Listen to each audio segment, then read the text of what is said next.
إن الحمد لله نحمده ونستعينه ونستغفره ونؤمن به ونتوكل عليه ونعوذ بالله من شرور أنفسنا ومن سيئات أعمالنا من يهد الله فلا مضل له ومن يضلل فلا هادي له ونشهد أن لا إله إلا الله وحده لا شريك له ونشهد أن سيدنا ونبينا محمدا عبده ورسوله صلى الله على سيدنا محمد وعلى آله وصحبه وسلم تسليما كثيرا أما بعد فيا عباد الله اتقوا الله وأطيعوه فالله تعالى يقول فهو أصدق القائلين أعوذ بالله من الشيطان الرجيم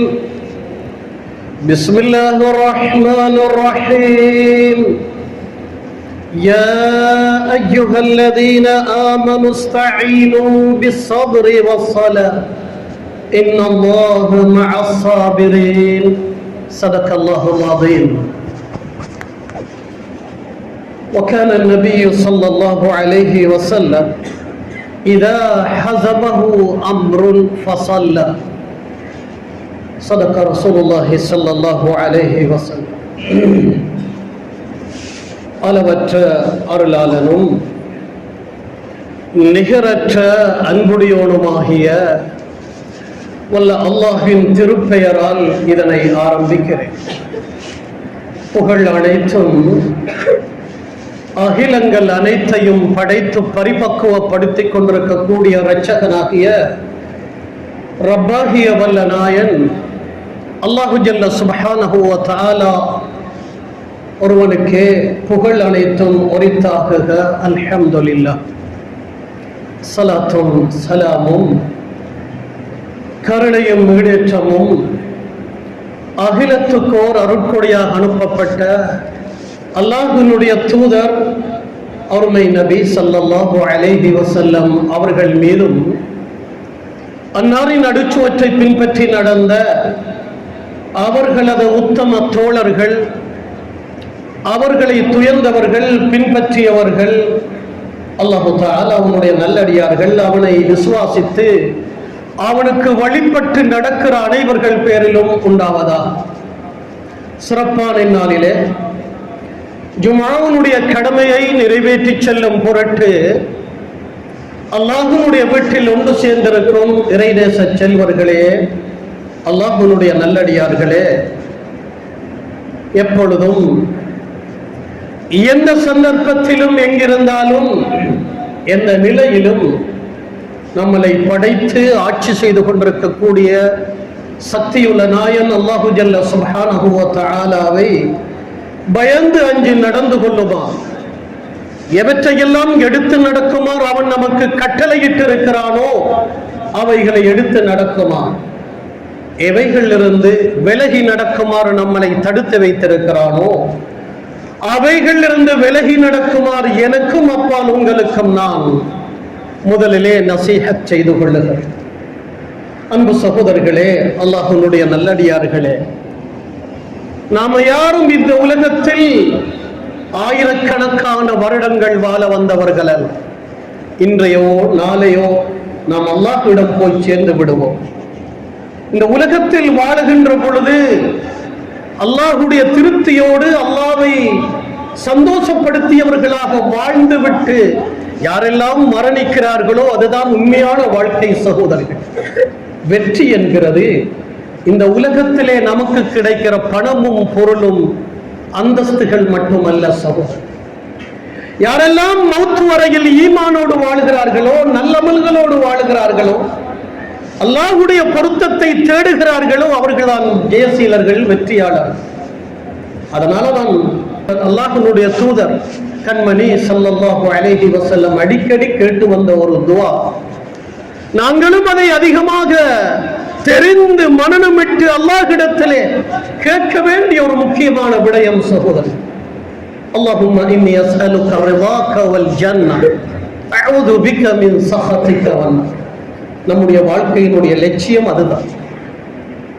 இந்த உலகத்திலே நாங்கள் சந்தோஷமாக வாழ்ந்துவிட்டு போறது மட்டுமல்ல, நமது மறுமை வாழ்க்கையை நாங்கள் பாழாக்கி விடக்கூடாது. ஆகிராவுடைய வாழ்க்கையை நாங்கள் வீணாக்கி விடக்கூடாது. மறுமை வாழ்க்கையை நல்லதாக சிறந்ததாக அமைத்துக் கொள்ளக்கூடிய ஒரு களமாகத்தான் அல்லாஹ் எங்களுக்கு இந்த உலக வாழ்க்கையை தந்திருக்கிறான் என்பதை ஒவ்வொரு முஸ்லிமும் மனதிலே ஆழமாக பதிய வைத்து வாழ வேண்டும். சகோதரர்கள், தன்னுடைய மனம் போன போக்கிலே தன்னுடைய மனோ இச்சை பிரகாரம் நினைத்ததெல்லாம் செய்து கொண்டு அல்லாஹ்வுடைய பயம் இல்லாமல் யார் வாழுவார்களோ அல்லாஹு தஆலா அவர்களுடைய முடிவை பற்றி குர்ஆனிலே பல இடங்களில் சொல்லுகிறார்.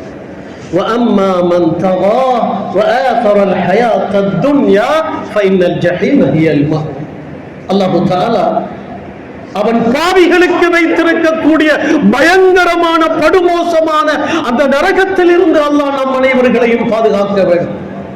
அல்லாஹ்வினுடைய நல்லடியார்களே, குர்ஆன் சொல்லுகிறதே, யார் இந்த உலகத்தில் வழி தவறி அல்லாஹ் தஆலா நமக்கு காண்பித்திருக்கக்கூடிய சொல்லி காட்டி இருக்கக்கூடிய நேரான பாதையை விட்டுவிட்டு வழி தவறி இஸ்லாம் அல்லாத கொள்கைகளை பின்பற்றி அல்லாஹ்வை மறந்து இந்த உலகத்திலே பொதுபோக்கான முறையில் யாரெல்லாம் வாழுகிறார்களோ இந்த உலக வாழ்க்கையை மட்டும் புரக்கி எடுக்கிறார்கள். கபரை மறந்து விடுகிறார்கள், மறுமையை மறந்து விடுகிறார்கள், ஆகிராவை மறந்து விடுகிறார்கள், சொர்க்கத்தை மறந்து விடுகிறார்கள், கேள்வி கணக்கை மறந்து விடுகிறார்கள். வழி தவறி அல்லாஹ் காட்டிய அந்த வழியை விட்டுவிட்டு இந்த உலகத்தை மட்டும் புரக்கி எடுக்கிறார். உலகத்துல வாழ்ற காலத்துல நல்லா வாழணும், உலகத்துல வாழ்ற நேரத்துல சுகமாக ஆரோக்கியமாக செல்வ செழிப்போடு இருக்கணும், இருக்கத்தான் வேண்டும். அது கூடாது என்று நாம் சொல்லவில்லை. ஆனால் அல்லாஹ்வை மறந்து வாழக்கூடாது, இஸ்லாத்தை புறக்கணித்து வாழக்கூடாது, 5 நேர தொழுகையை விட்டு வாழக்கூடாது, ஹராத்தை செய்து கொண்டு ஹராத்திலே மிதந்து வாழக்கூடாது. அன்பு சகோதரர்களே, அல்லாஹ் தஆலா சொல்லுகிறான், மன் கான ஃபீ ஹாதிஹி அமா வ ஹுவ ஃபில் ஆখিরাতি அமா. இது குர்ஆன். யாரெல்லாம் இந்த உலகத்தில் குருட்டுத்தனமான வாழ்க்கை வாழ்வார்கள், எவ்வளவு சொன்னாலும் சிலர் இருக்கிறார்கள் செவிடன் காதுல சங்கோதிர மாதிரி தான்.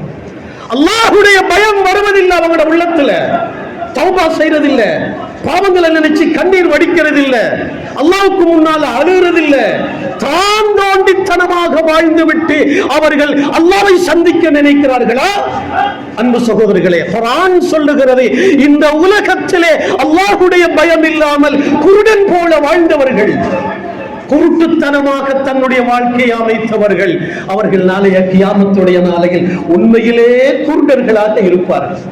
அல்லாஹ் இன்னொரு வசனத்துல சொல்லுகிறார், வனஹ்ஷுருஹு யௌமல் கியாமத்தி அமா. கபரில் இருந்து எழுப்புகின்ற பொழுது அவர்களை குருடர்களாக எழுப்புவோம். சிந்தித்து பாருங்கள் சகோதரர்களே, இது நான் சொல்லல, குர்ஆன் சொல்லுகிற ஒவ்வொரு வசனமும்.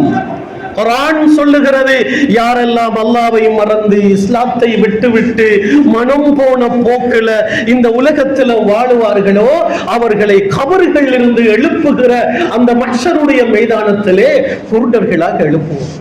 ஒரு மனிதனுக்கு பார்வை இல்லை என்றால் வாழ்ந்த என்ன சகோதரர்?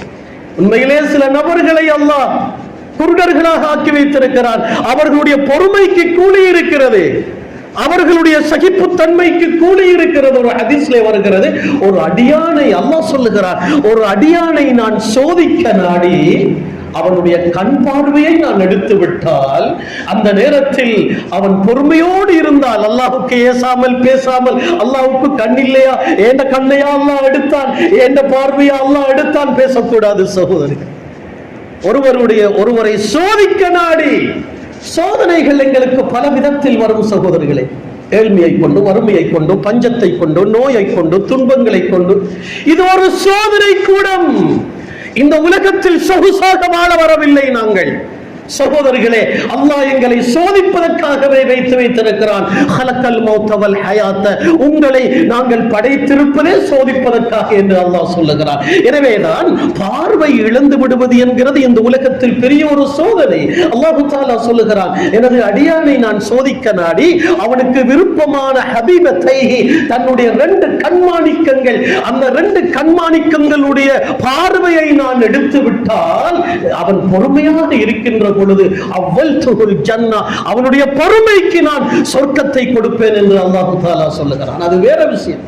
ஆனால் இந்த உலகத்திலே உண்மையிலே குருடராக வாழ்ந்தவர்கள், அல்லாஹ்வுடைய பயம் இல்லாமல், பார்வை இல்லாத குருடன் அல்ல, எவ்வளவு சொன்னாலும் பாடம் பெறாத குருடர்கள், படிப்பினை பெறாத குருடர்கள், சிந்திக்காத குருடர்கள், அல்லாஹ்வை விளங்காத குருடர்கள், அல்லாஹ்வுடைய பயம் இல்லாத குருடர்கள், பாவத்தை செய்து செய்து சந்தோஷம் அடைகிற குருடர்கள், இவர்கள் உலகத்தில் பார்வையுள்ளவர்களாகத்தான் இருந்தார்கள்.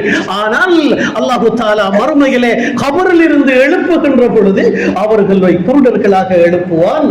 அந்த நேரத்தில் அவங்க தட்டு தடமாறி பேய் பிடித்தவன் போல, பித்து பிடித்தவன் போல தடமாறிக்கொண்டு வருவார்கள். கபறுகள் இருந்து அல்லாஹ்விடத்திலே கேட்பார்களாம், லிம ஹஸர்தனி அஹமா. அன்பு சகோதரர்களே, குர்ஆனுடைய வசனங்கள் எவ்வளவு அழகாக அல்லாஹ் சொல்லி தருகிறார். அல்லாஹ் தஆலா இடத்திலே இந்த குருடர்கள் கேட்பார்களாம், உலகத்திலே கண்ணிருந்தும் குருடன் போல அல்லாஹ்வுடைய பயம் இல்லாமல் வாழ்ந்த இந்த மக்கள் கபறுகளில் இருந்து குருடர்களாக எழுப்பப்பட்டு வருகின்ற பொழுது அல்லாஹ்விடத்திலே கேட்பார்களாம், யா அல்லாஹ், என்னை ஏன் குருடனாக எழுப்பி இருக்கிறாய் என்று கேட்பார்களாம். அல்லாஹ் தஆலா சொல்லுவான், அதத்க ஆயாத்துனா ஃபனஸீதா. மனிதனே, நீ நல்ல கேள்விதான் கேட்கிறாய். உன்னை உலகத்திலே நான் வாழ வைத்தேன், அழகான பார்வையை, சிந்தனையை தந்தேன். நீ நல்லதை பார்த்து படிப்பின பெறல்ல, ஒரு நாஸ்திகனாக, அல்லாஹ் இல்லை என்று சொல்றவனாக, அல்லாஹ்வை புறக்கணித்து உலகத்திலே குர்ஆனை, ஹதீஸை, உலமாக்களுடைய வார்த்தைகளை கேட்டும் கேட்காத குருடன் போல உலகத்தில் வாழ்ந்தாய். எனவே இன்றைக்கு குருடனாகவே இரு, அல்லாஹ் சொல்வான்.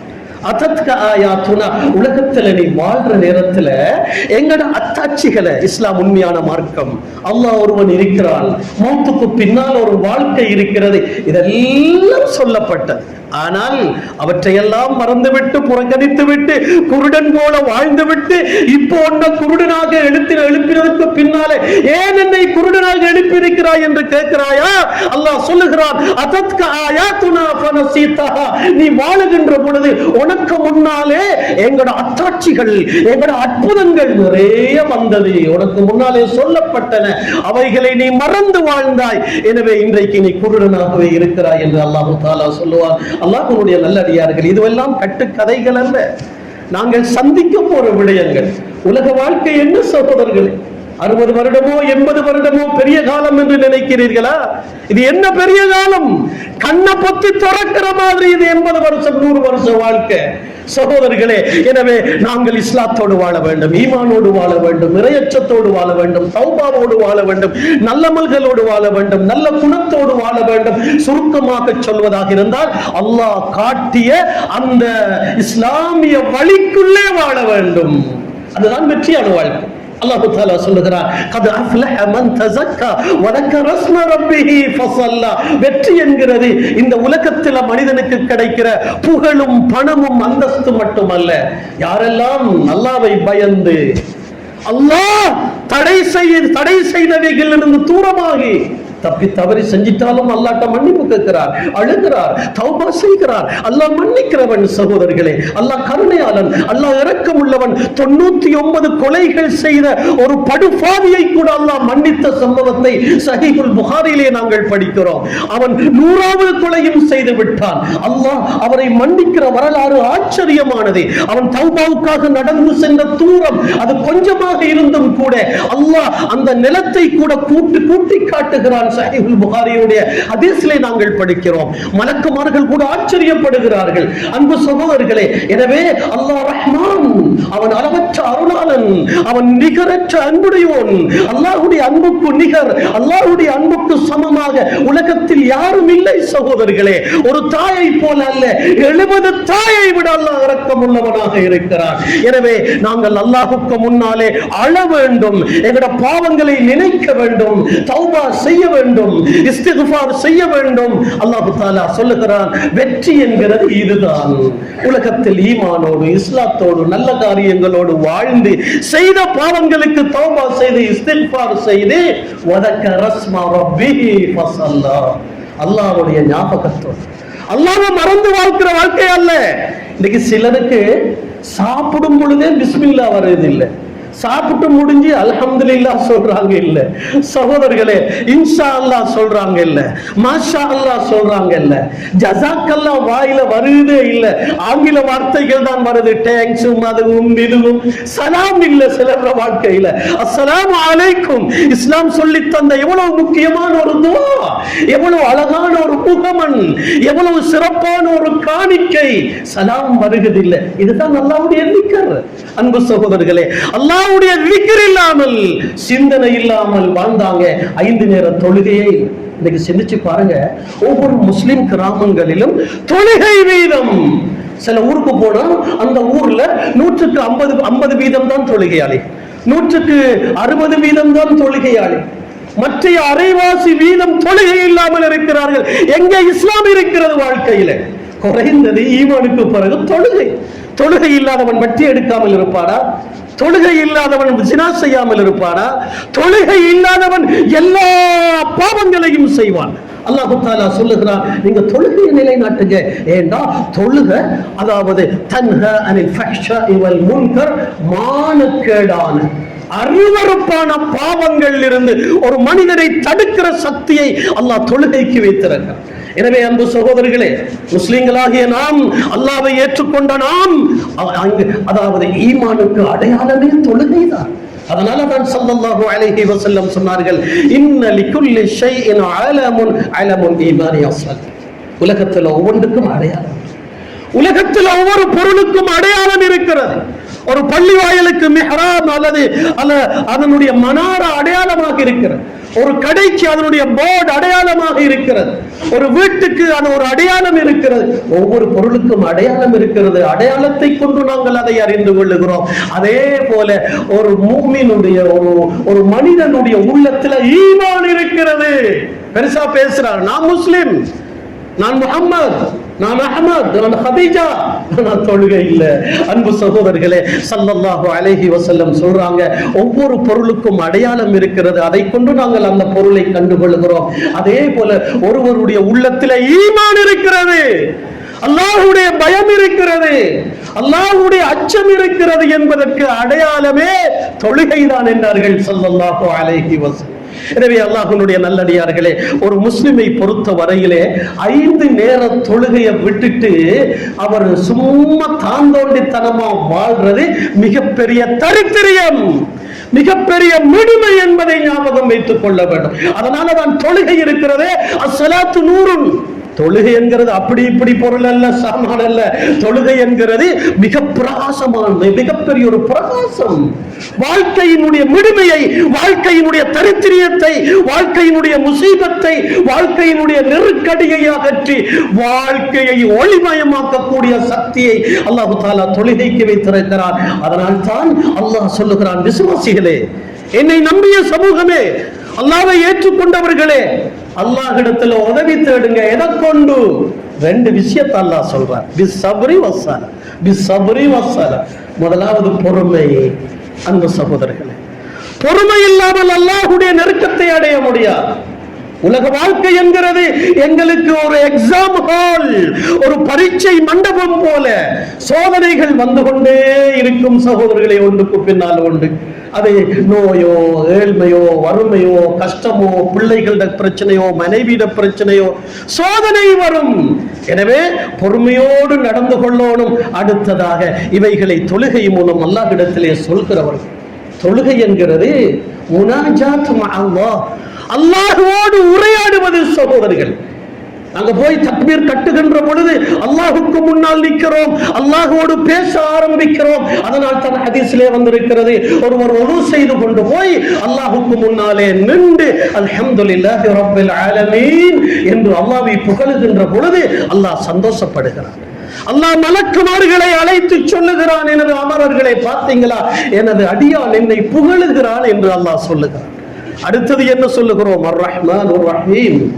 அல்லாஹ்வை நாங்கள் பெருமைப்படுத்துகிறோம், அல்லாஹ்வை நாங்கள் துதிபாடுகிறோம். ரஹ்மான் ரஹீம், அல்லாஹ்வுடைய 99 திருநாமங்களிலே மிக உன்னதமான 2 திருநாமங்கள். அல்லாஹ் நீ இரக்கமுள்ளவன், நீ கருணையாளன், நீ அளவற்ற அருளாளன் என்று சொல்லுகின்ற பொழுது அல்லாஹ் மலக்குமார்களிடத்திலே சொல்லுகிறான், எனது அடியான் என்னை வாழ்த்துகிறான், எனது அடியான் என்னை வாழ்த்துகிறான்.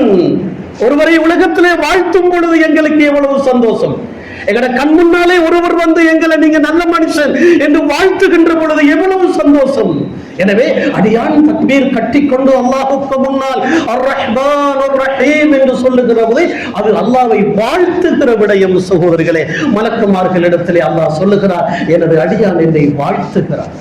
அடுத்ததாக சொல்லுகிறோம், மாலிகி யௌமித்தீன். யா அல்லாஹ், மறுமை நாளின் அதிபதி நீதான், மறுமை நாளுக்கு சொந்தக்காரன் நீதான். அங்கே யாருக்கும் எந்த அதிகாரமும் கிடையாது. உன்னுடைய சட்டம், உன்னுடைய நீதம் அங்கே யாருக்கும், எந்த ஒருவருக்கும் எந்த சக்தியும் கிடையாது என்று சொல்லுகிறோம். மாலிகி யௌமித்தீன். அல்லாஹு தஆலா மலக்குமார்களிடத்திலே சொல்லுகிறான், எனது அடியான் என்னை கண்ணியப்படுத்தி விட்டான், எனது அடியான் என்னை மாட்சிமைப்படுத்துகிறான், கண்ணியப்படுத்துகிறான். என்னை எந்த ஸ்தானத்தில் வைக்கணுமோ அந்த ஸ்தானத்திலே வைத்து விட்டான். அதற்கு பிறகு நாங்கள் என்ன சொல்லுகிறோம்? இஹ்தினஸ் ஸிராத்தல் முஸ்தகீம். யா அல்லாஹ், நேரான வழியிலே நேரான பாதையை காட்டிய அல்லாஹ். இது எவ்வளவு முக்கியமான ஒரு துஆ.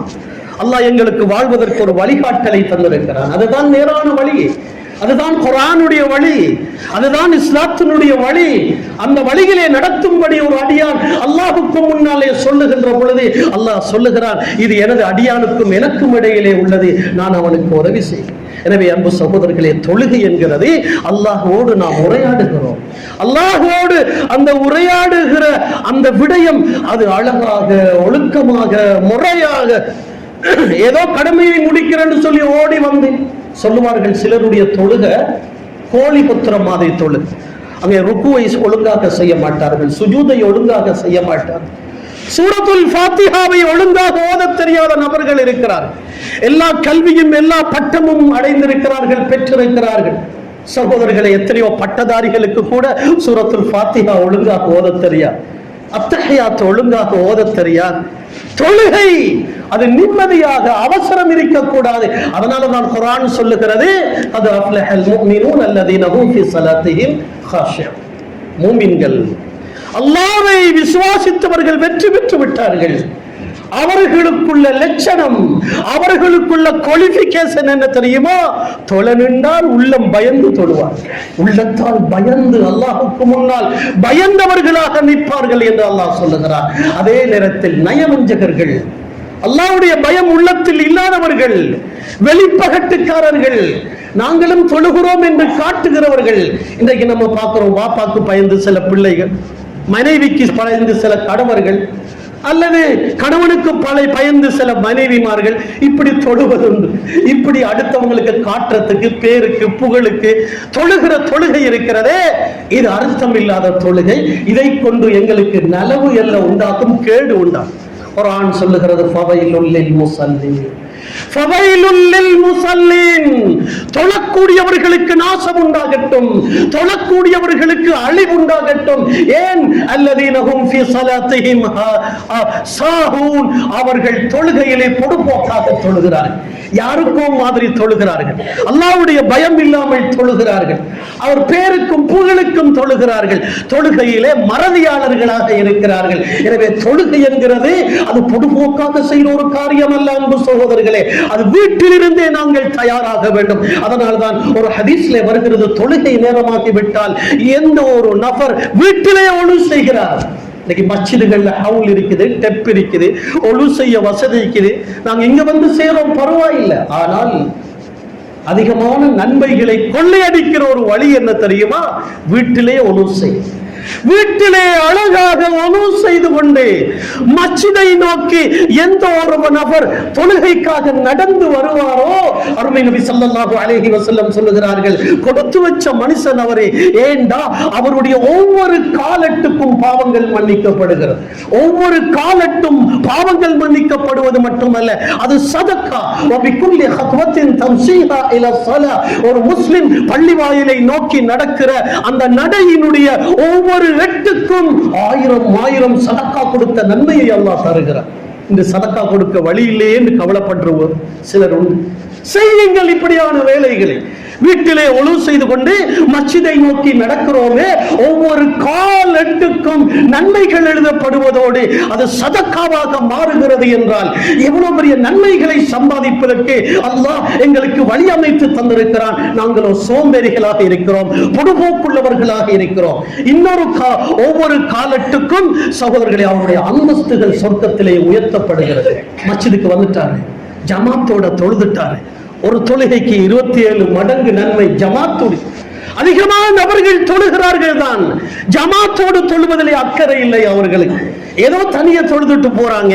அன்பு சகோதரர்களே, 27 முறை தொழுதால் எவ்வளவு நன்மையோ அந்த நன்மையை ஒரு ஜமாத்திலே எங்களுக்கு அடைந்து கொள்ள வேண்டும் என்றால், அது மட்டுமல்ல, தொழுகை நேரமானால் யார் ஜமாத்துக்கு சமூகம் கொடுக்காமல் இருக்கிறார்களோ அவர்களுடைய வீடுகளை தேடி நான் நெருப்பு வைக்க விரும்புகிறேன் என்கிறார்கள் ஸல்லல்லாஹு அலைஹி வஸல்லம். ஒரு கண் தெரியாத ஒரு சஹாபி, கண் தெரியாத ஒரு நாயகர் நபித்தோழர் ரசூலுல்லாஹ் இடத்திலே வந்து, யா ரசூலல்லாஹ், எனக்கு 5 நேரம் பள்ளி வாயிலுக்கு வருவதற்கு யாரும் என்னை கூட்டி வருவதற்கு, என்னுடைய கையை பிடித்துக் கொண்டு கூட்டி வருவதற்கு யாரும் இல்லை யா ரசூலல்லாஹ். நான் குருடனாக இருக்கிறேன், பார்வையற்றவனாக இருக்கிறேன், வீட்டிலே தொழுது கொள்ளட்டுமா என்று கேட்ட பொழுது அல்லாஹ்வுடைய தூதர், ஓ பரவாயில்லை, தொழுது கொள்ளுங்க. அவர் திரும்பி போனார். அவர் திரும்பி போனவரை ரசூலுல்லாஹ் அழைத்தார்கள்.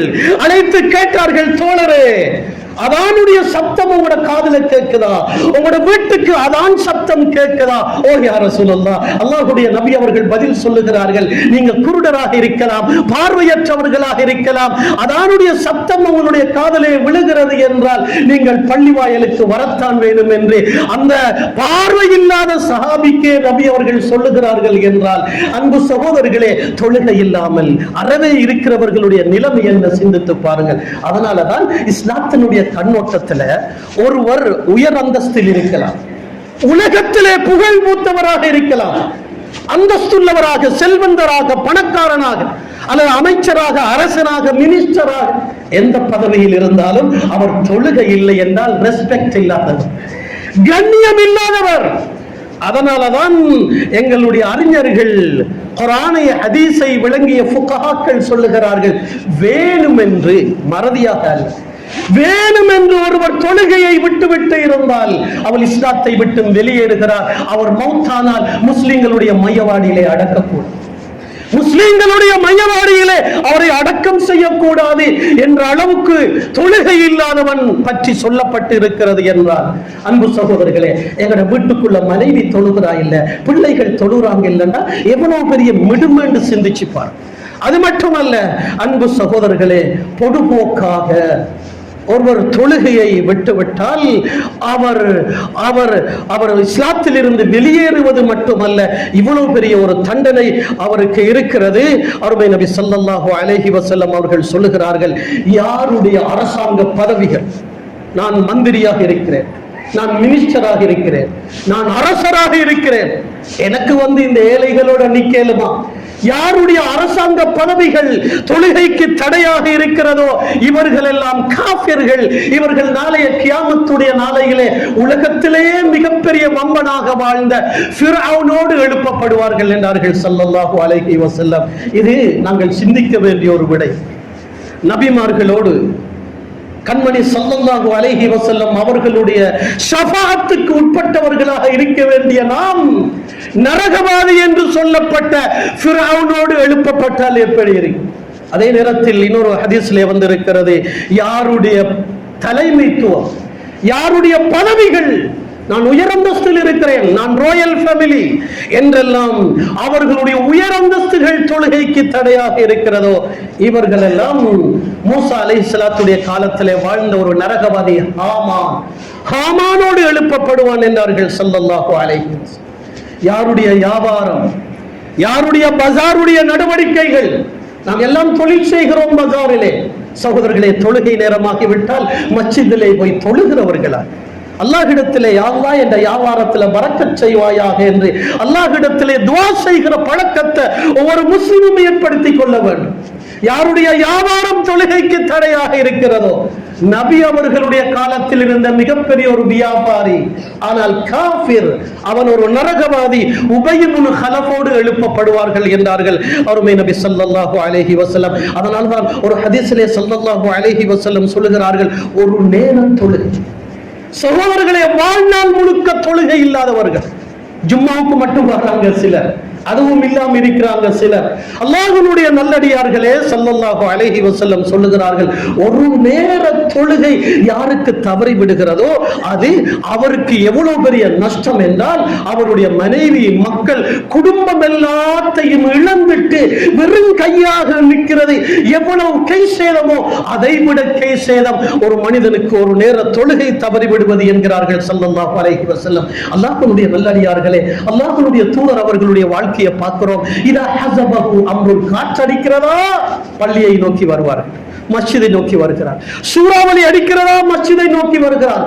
வெள்ளம் ஏற்பட்டு விட்டதா மஸ்ஜிதை நோக்கி வருவார்கள். பஞ்சமா கஷ்டமா மஸ்ஜிதை நோக்கி வருவார்கள். இதா ஹஸபஹு அம்ருன், வாழ்க்கையில் எந்த சிரமம் எந்த கஷ்டம் அல்லாஹ்வுடைய தூதருக்கு ஏற்பட்டாலும் தொழுகையின் பக்கம் விரைவார்கள் என்று ஹதீஸிலே வந்திருக்கிறது. ஏன்? அல்லாஹ் அதிலே தான் உதவியை வைத்திருக்கிறான். சகோதரர்களே, அல்லாஹ்வுடைய உதவி தொழுகை மூலமாக, பொறுமை மூலமாக தேடுங்கள் என்று அல்லாஹ் தஆலா சொல்லி தருகிறான். அதனாலதான் அருமை நபி ஸல்லல்லாஹு அலைஹி வஸல்லம் அவர்களுடைய கடைசி நேரம் 63 வருடம் இந்த உலகத்திலே வாழ்ந்து 63வது வருஷம் மரண படுக்கையில் இருக்கிறார்கள் ரசூலுல்லாஹ்.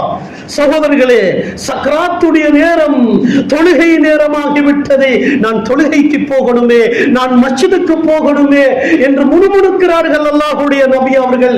நடக்க முடியாது, மிகப்பெரிய வருத்தத்தில் இருக்கிறார்கள்.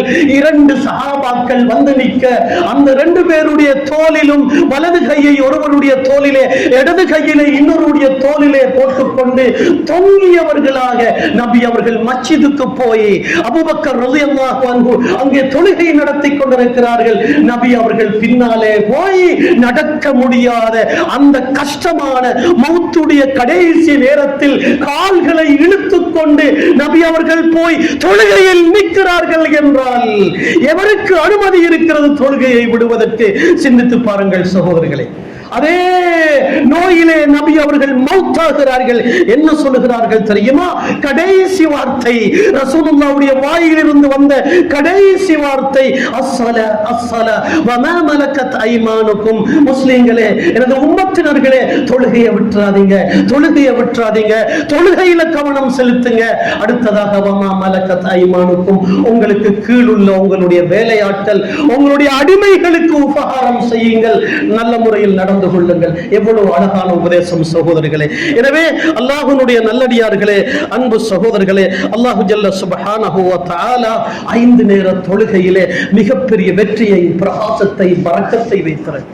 அதனால தான் ஒரு ஹதீஸிலே பார்க்கிறோம், புகாரியிலே பதிவு செய்யப்பட்டிருக்கிற ஹதீஸ், அருமை நபி ஸல்லல்லாஹு அலைஹி வஸல்லம் அவர்களிடத்திலே சில சஹாபாக்கள் வந்து, எங்களிலே சில நபர்கள் அதிகாலை எழும்ப மாட்டார்கள், அவர்கள் சுபகுக்கு எழும்ப மாட்டார்கள், சுபகு தொழுகை இல்லை, எனவே சுபகு இல்லாமல் சூரிய உதயம் வரைக்கும் தூங்குகிறார்கள் என்று சொன்ன பொழுது அருமை நபி ஸல்லல்லாஹு அலைஹி வஸல்லம் என்ன பதில் சொன்னார்கள் தெரியுமா? சுபகு தொழுகையை நிறைவேற்றாமல், சுபகு தொழுகையை நிறைவேற்றாமல் தூங்குகிற அந்த நபர்களுடைய 2 காதுகளிலும் ஷைத்தான் மூத்திரம் பெய்து விட்டான் என்றார்கள் அருமை நபி ஸல்லல்லாஹு அலைஹி வஸல்லம். சகோதரர்கள், ஷைத்தானுடைய மூத்திரத்தோடு ஆபீஸுக்கு போறார், ஷைத்தானுடைய மூத்திரத்தோடு ஸ்கூலுக்கு போறார், ஷைத்தானுடைய மூத்திரத்தோடு கடைக்கு போறார். பரக்கத் இருக்குமா வாழ்க்கையில? அதனால தான் ஸல்லல்லாஹு அலைஹி வஸல்லம் இன்னொரு ஹதீஸ்ல சொல்றாங்க, மன் கதா இலல் மஸ்ஜித் ஃபகஅன்னமா கதா பிராயத்துல் ஈமான். யார் அதிகாலை எழும்பி, அதிகாலை சுபகிலே காலையிலே எழுந்ததோடு முதல் வேலை ஒரு முஸ்லிமுக்கு பஜாருக்கு போறதல்ல, வேற ஏதாவது செய்யறதல்ல, முதல் வேலை தொழுகைக்காக ஆயத்தமாகுவது, மஸ்ஜிதுக்கு போவது. எந்த ஒரு முஸ்லிம் காலையில் எழுந்ததோடு மஸ்ஜிதை நோக்கி நடக்கிறாரோ, பள்ளிவாயிலை நோக்கி போகிறாரோ, அவர் இஸ்லாத்தின் லோகோ, இஸ்லாத்தின் அடையாள சின்னம், இஸ்லாத்தின் அடையாள சின்னத்தை கையிலே எடுத்துக்கொண்டு போகிறார் என்றார்கள் ஸல்லல்லாஹு அலைஹி வஸல்லம். வாசித்து பாருங்கள் ஹதீஸ். மன் கதா இலல் மஸ்ஜித் ஃபகஅன்னமா கதா பிராயத்துல் ஈமான். யார் அதிகாலையிலே மஸ்ஜிதை நோக்கி நடக்கிறாரோ அவர் தன்னுடைய கையிலே இஸ்லாத்தின் கொடியை ஏந்தி கொண்டு போகிறார் என்று சொல்லுகிறார்கள் ஸல்லல்லாஹு அலைஹி வஸல்லம். அதிகாலையில் எழுந்ததோடு தொழுகையும் இல்லை, அல்லாஹ்வுடைய சிந்தனையும் இல்லை, துஆவும் இல்லை. அன்பு சகோதரர்களே, அதிகாலையில் எழும்பினதோடு யார் பஜாருக்கு போகிறானோ, கடை தெருவுக்கு போகிறானோ, கதா பிராயத்தி ஷைத்தான், அவன் ஷைத்தானுடைய லோகோ, ஷைத்தானுடைய கொடியை கையிலே பிடித்துக் கொண்டு போகிறான். கொடி பிடிப்பவர் தான் மிக முக்கியமானவர் யுத்த காலத்தில். சிந்தித்து பாருங்கள், ஷைத்தானுடைய கொடியோடு உலகத்தில் நடமாடுகிறவருக்கு வெற்றி இருக்குமா? சந்தோஷம் இருக்குமா? வீட்டுக்குள் மகிழ்ச்சி இருக்குமா? தரித்திரியம் முழுமை. எனவே அன்பு சகோதரர்களே, 5 நேர தொழுகையிலே ஒவ்வொரு முஸ்லிமும் கவனம் செலுத்த வேண்டும். அதிலே பொடுபோக்காக இருக்கக்கூடாது. அதே நேரத்தில் அதை ஒழுங்காக, முறையாக, அழகாக அது பற்றி அறிவு படிப்பு வேணும். கம்ப்யூட்டர் படிக்கிற சமுதாயம், ஆங்கிலம் இங்கிலீஷ் மொழிகளை படிக்கிற சமுதாயம், சயின்ஸ் விஞ்ஞானம் என்றெல்லாம் படிக்கிற சமுதாயம், தொழில்நுட்பம் என்றெல்லாம் படிக்கிற சமுதாயம் ஏன் மார்க்கத்தை படிக்காமல் இருக்கிறார்கள்? ஏன் குர்ஆன் ஓத தெரியாமல் இருக்கிறார்கள்? ஏன் தொழுகையை பற்றி படிக்காமல் இருக்கிறார்கள்? இதுதானே மிகப்பெரிய அறிவு. இது அல்லாஹ்வுக்கு பொருத்தமான அறிவு. ஒவ்வொரு மூமினும் நான் எப்படி உழு செய்ய வேண்டும், எப்படி தொழ வேண்டும், ஜனாபத் ஏற்பட்டால் அதை எப்படி நீக்கிக் கொள்ள வேண்டும் என்றெல்லாம் படிக்க வேண்டும். சகோதரர்களே, இந்த கல்வியை நாங்கள் பெறுவதும் இல்லை, எங்களுடைய இந்த சின்ன இளம் பிள்ளைகளுக்கு கற்றுக் கொடுப்பதும் இல்லை. அப்படி ஒரு அனாச்சாரம் நிறைந்த காலத்தில் நாங்கள் வாழுகிறோம். அதனால் அல்லாஹ்வுடைய சோதனைகள் அடுக்கடுக்காக வந்து கொண்டிருக்கு. அல்லாஹ்வுடைய நல்லடியார்கள், எனவே அல்லாஹ்வின் பக்கம் திரும்புவோம். 5 நேர தொழுகையிலே உறுதியாக இருப்போம். அதே நேரத்தில் வருகிற கஷ்டங்களை அல்லாஹ்விடத்தில் சொல்லுவோம். நாட்டிலே மழை பெய்து, இந்த நாட்டிலே இந்த கொஞ்ச நாளும் அன்பு சகோதரர்களே, அளவு கடந்த மழை காரணமாக இந்நாட்டினுடைய அரைவாசி பகுதிக்கு மேற்பட்ட பகுதிகள் தாளமுக்கத்தின் காரணமாக வெள்ளம் ஏற்பட்டு காற்று மக்கள் சேதமடைந்திருக்கிறார். வாழ இடமில்லாமல் இருக்கிறார்கள், உண்ணுவதற்கு உணவில்லாமல் இருக்கிறார்கள். கொழும்பை போன்ற இந்த பிரதேசங்களிலே அந்த பாதிப்பு இல்லை. அந்த மக்களுக்கு தாராளமாக கொடுத்துதவுகிறவர்களாக நாம் ஆக வேண்டும் சகோதரர்களே. எனவே இன்றைய நாள் அந்த மக்களை நினைத்து அவர்களுக்கு அந்த உதவிகள் போய் சேருவதற்காக உங்களுடைய தர்மங்களையும் உங்களுடைய சதக்காக்களையும் அள்ளி கொடுங்கள். இன்று அவர்களுக்கு என்றால் நாளை எங்களுக்காக இருக்கும் சகோதரர்களே. அவங்களுக்கு தானே, கிழக்கு மாகாணத்தில் வாழ்றவங்களுக்கு தானே, அங்க தூரத்தில் இருக்கிறவங்களுக்கு தானே. அப்படி சொல்லக்கூடாது. அது இஸ்லாமிய உணர்வு இல்லை சகோதரர்களே. முஸ்லிம்கள் அது கிழக்கிலே இருக்கலாம், வெளிநாடுகளிலே இருக்கலாம், பலஸ்தீனிலே, லெபனானிலே. அன்பு சகோதரர்களே, அழுகை வருகிறது அந்த சம்பவங்களை நினைக்கின்ற பொழுது. பலஸ்தீன் மண்ணிலே, லெபனானிலே அந்த கயவர்கள், அந்த அநியாயக்காரர்கள், அந்த யூதர்கள் முஸ்லிம்களை படுத்துகிற பாடு யார்தான் பேசுகிறார்கள்? எந்த வல்லரசு தான் பேசுகிறது? எந்த இஸ்லாமிய நாடுதான் பேசுகிறது? உலகமே மௌனித்திருக்கிறது. அல்லாஹ் ஒருவன் இருக்கிறான். சோதனை காலம், முஸ்லிம்களுக்கு கஷ்டமான ஒரு காலம் வரும் என்று கண்மணி சொன்னார்கள் ஸல்லல்லாஹு அலைஹி வஸல்லம். அந்த காலத்தை தான் நாங்கள் பார்த்துக் கொண்டிருக்கிறோம். ஆனால் இது நீடிக்காது. அல்லாஹ்வுடைய உதவி வரும். மஹ்தி அலைஹிஸ்ஸலாம் வர இருக்கிறார்கள். ஹஜ்ரத் ஈசா வானத்தில் இருந்து இறங்க இருக்கிறார்கள். அன்பு சகோதரர்களே, இந்த வெற்றிகள் எல்லாம் முஸ்லிம்களுக்கு இருக்கிறது.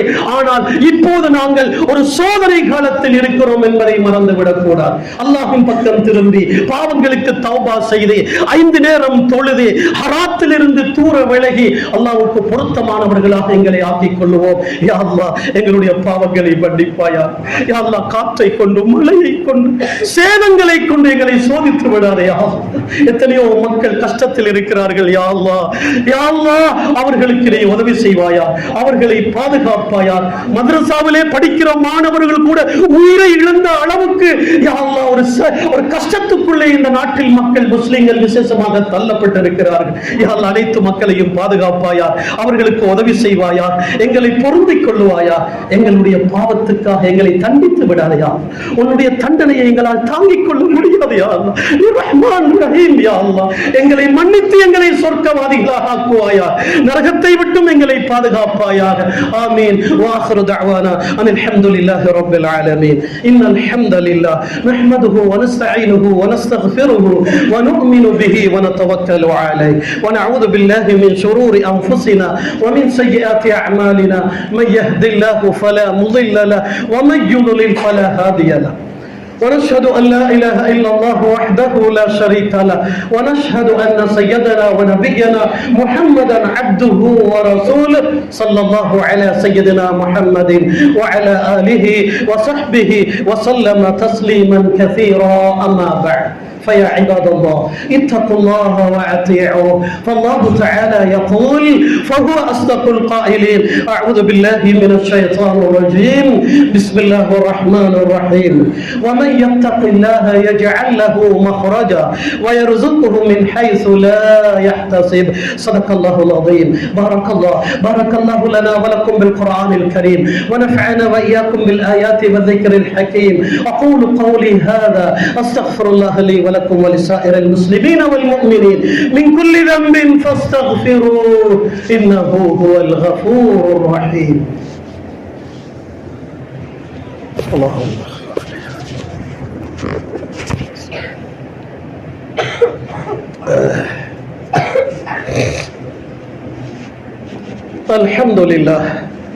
الحمد لله حمدا كثيرا كما أمر. أشهد أن لا إله إلا الله الأكبر. أشهد أن سيدنا ونبينا محمدا عبده ورسوله الأطهر. صلى الله على سيدنا محمد وعلى آله وصحبه وسلم تسليما كثيرا. أما بعد فيا عباد الله اتقوا الله وأطيعوه وصلوا وسلموا على من زاده الله شرفا وتعظيما وأولاه منه تحية وتسليما. فقال تعالى إن الله وملائكته يصلون على النبي يا أيها الذين آمنوا صلوا عليه وسلموا تسليما. اللهم فصل وسلم على سيدنا محمد وعلى آله الأطهار وصحابته الأخيار، خصوصا على أجلهم ساداتنا أبي بكر وعمر وعثمان وعلي رضي الله عنه، وعلى الحسنين الأحسنين وأمهم الزهراء وخديجة الكبرى وعائشة الرضا وبقية أزواج نبيك المصطفى، وعلى الستة الباقين من العشرة المبشرين بالجنة، وعلى جميع الصحابة والتابعين لهم بإحسان إلى يوم الدين، وعلينا ومعهم وفيهم برحمتك يا ذا الجلال والإكرام. اللهم أعز الإسلام والمسلمين، اللهم انصر الإسلام والمسلمين، اللهم احفظ الإسلام والمسلمين، اللهم اغفر للمؤمنين والمؤمنات والمسلمين والمسلمات الأحياء منهم والأموات إنك قريب مجيب الدعوات. اللهم اجرنا من النار، اللهم اجرنا من النار، اللهم اجرنا من النار. اللهم اجعل هذا البلد وسائر بلاد المسلمين آمنا مطمئنا، ولا تسلب نعمتك عنا، وكن معنا حيث كنا. آمين يا رب العالمين. عباد الله إن الله يأمركم بالعدل والإحسان وإيتاء ذي القربى وينهى عن الفحشاء والمنكر والبغي يعظكم لعلكم تذكرون. اذكروا الله العليم الجليل الجبار يذكركم واشكروه يزدكم ويهديكم ولذكر الله أكبر والله يعلم ما تصنعون.